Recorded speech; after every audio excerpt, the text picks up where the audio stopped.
In the late 90s, Chinese government surveys said up to 70 million people were practicing Falun Gong daily.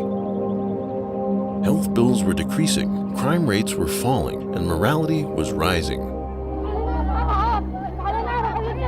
So why were these people targeted for elimination and organ harvesting?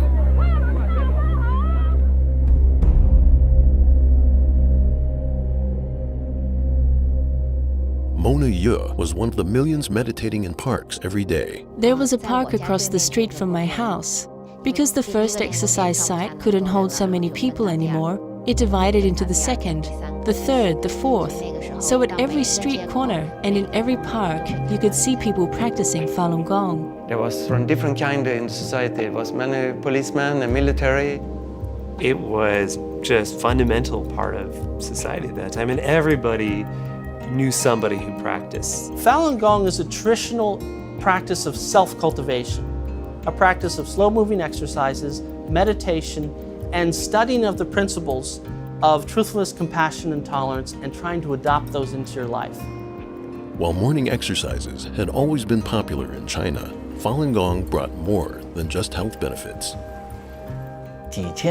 For thousands of years, the Chinese people have believed in Buddhas and Taos and becoming an immortal. Falun Gong really dared to talk about these things. And immediately people took it to heart. Oh, the true ancient good things of China have come back.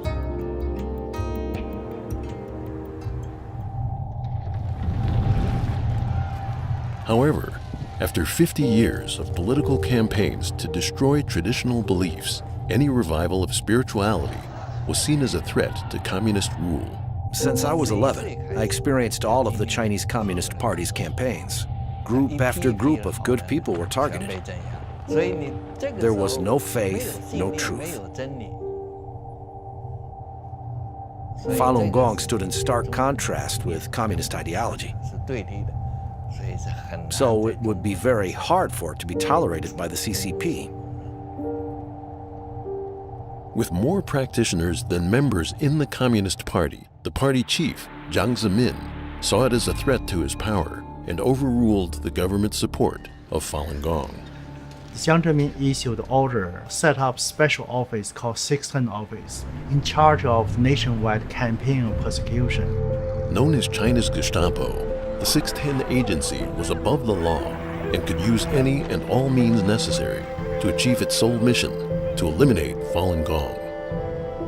The nationwide campaign began July 1999. People were disappearing. I couldn't find my friends. One day there were 30 of us in the park, and the next day they're gone. And in the middle of the park, tacked on the tree, was a government declaration that this has been outlawed. First time I heard about the persecution, I didn't believe it at the first. And when I heard my mom was into labor camp, I was very worried. And later on, my sister was put in the labor camp. My younger brother was put into jail.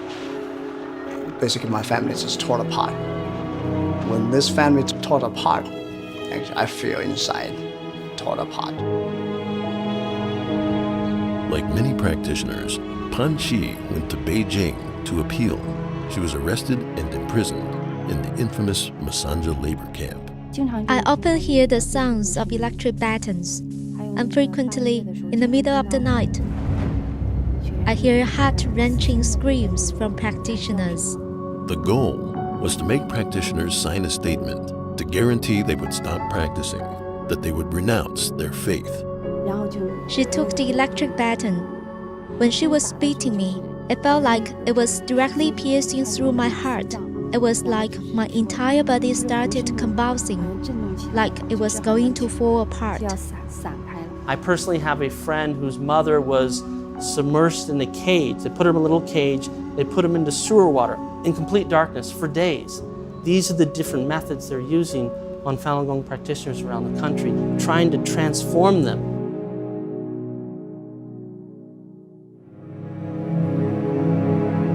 Hu Zhiming was teaching practitioners how to break through internet censorship in Shanghai when he was arrested. Police did not know what I did, but they knew that I practiced Falun Gong. So they arrested me first. Then they investigated my background and arrested everyone who had been in touch with me. After 2 years of interrogation, he was sentenced to 4 years at a Shanghai prison for teaching others to visit mingwei.org, which reports daily on the persecution. Every morning after I woke up, I was taken to a room and forced to sit about 1 meter away from the TV set and forced to watch videos slandering Falun Gong. This kind of brainwashing did not work. So they changed to another approach, which was intensive slave labor. Outside the labor camps, propaganda campaigns against Falun Gong were running 24/7 on all media.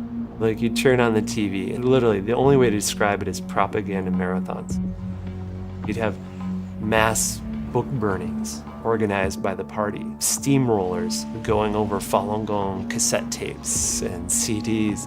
Essentially, it's a process of demonizing and dehumanizing, incessant propaganda. In January 2001, Chinese Central Television broadcast this news that people were setting themselves on fire in Tiananmen Square, and they claimed that these were Falun Gong practitioners. This propaganda story used a mother and her 12-year-old daughter. It was a major turning point in the CCP's campaign. They turned Tiananmen Square into a movie set, and they used movie techniques to try to create something, but it was staged. Because state-run media broadcast it constantly for a year, people around China, their views on Falun Gong started to change. Initially, the Communist Party was very public about its campaign against Falun Gong. But what happened after about, I would say starting from 2002, is that you started to see really almost more of a media blackout. Falun Gong simply became a taboo topic. With millions of practitioners in detention, one of the worst crimes in history began taking place in hospitals throughout the country as organ transplants suddenly began to skyrocket. We've been asked to investigate allegations that there has been harvesting of organs of Falun Gong in China. Our bottom line conclusion, after considering everything as best we could, was that the allegations are true. I began conducting comprehensive interviews with medical professionals, Chinese law enforcement personnel, and over 50 refugees from the Laogai system. But I estimate that 65,000 Falun Gong were murdered for their organs from 2000 to 2008. Essentially what organ harvesting means is they're taking Falun Gong practitioners literally like cattle, holding them in prison camps, testing their blood and other vital organs, and when someone comes into the country that needs a heart, a liver, a kidney, they find a match, they take the Falun Gong practitioner, extract their organs, of course killing them in the process.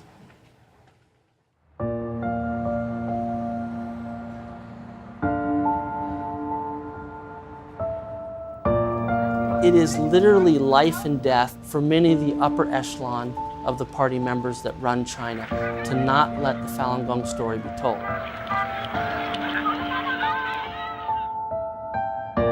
Falun Gong has been exemplary in its response. It has never dealt with violence in a violent way.